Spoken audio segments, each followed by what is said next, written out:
Ça, c'est ma base de données de mon clone d'Instagram. Et ça, c'est mon clone d'Instagram. Pour passer de l'un à l'autre, il n'y a vraiment pas beaucoup d'étapes, et ça se fait bien. Mais commençons par créer notre base de données d'Instagram. Vous allez voir que c'est très simple, et dans 5 minutes, vous saurez comment faire. Alors, par où commencer? Pour construire la base de données d'Instagram, il faut qu'on ait une idée très précise de qu'est-ce que c'est Instagram. Et Instagram, c'est un ensemble de fonctionnalités. Par exemple, la gestion du profil, la création d'un post, le like d'un post, follow un profil et voir son fil d'actualité, donc une liste de posts. On ne va pas en faire plus parce que quand même on n'a que 5 minutes, faut pas abuser. Le meilleur moyen de bien définir ces fonctionnalités et d'avoir une vision claire sur ce qu'elles font, c'est une maquette. En partant d'une maquette, on peut très vite savoir exactement ce qu'on veut. Et on va commencer d'ailleurs par le profil. On peut voir qu'avec notre maquette, un profil, on a besoin d'un certain nombre de données. On a besoin d'un username, donc le @ on a besoin d'une photo de profil, on a besoin d'un nom, besoin d'une bio, on a une liste de posts, et on a également des abonnés et des abonnements. Comment ça se traduit dans notre base de données? Allons voir ça.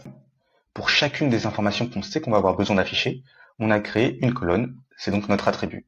On a l'attribut username, le nom et toutes celles qu'on a vues avant. Maintenant, on a rajouté d'autres colonnes. On a rajouté la colonne email parce que c'est un champ de fonctionnement.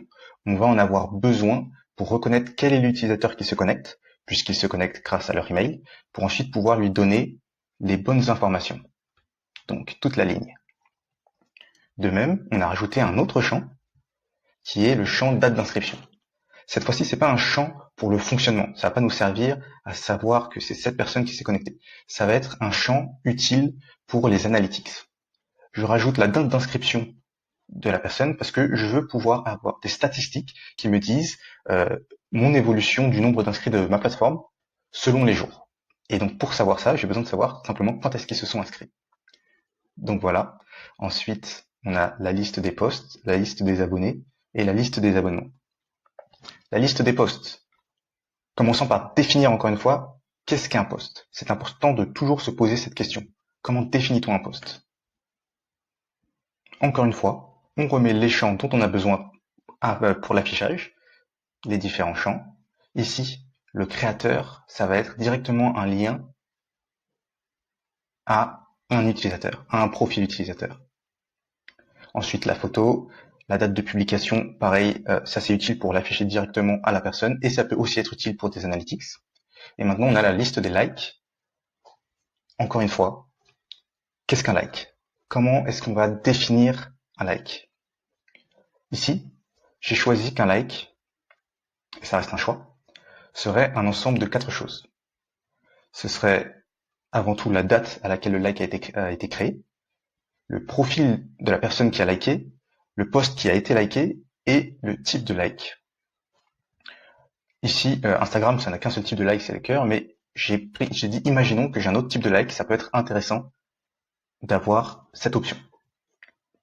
Pourquoi est-ce que je vous montre ça?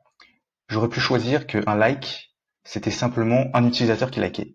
Mais il serait passé deux choses. J'aurais pas eu d'analytics sur combien j'ai de likes sur ma plateforme en fonction du temps. Et moi, j'ai envie d'avoir ces données.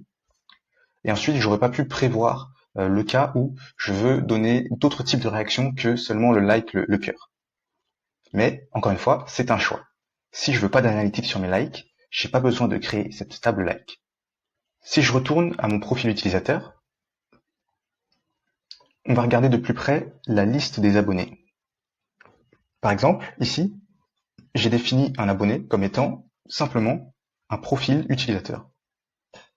Ça peut paraître logique, mais ce faisant, j'ai pas défini un abonnement comme un like avec un champ supplémentaire, ce qui veut dire que, par exemple, je n'ai pas d'analytics, je n'ai pas de statistiques qui me disent, voilà, j'ai eu tant d'abonnements sur ma plateforme cette semaine, moi en tant que gérant de la plateforme.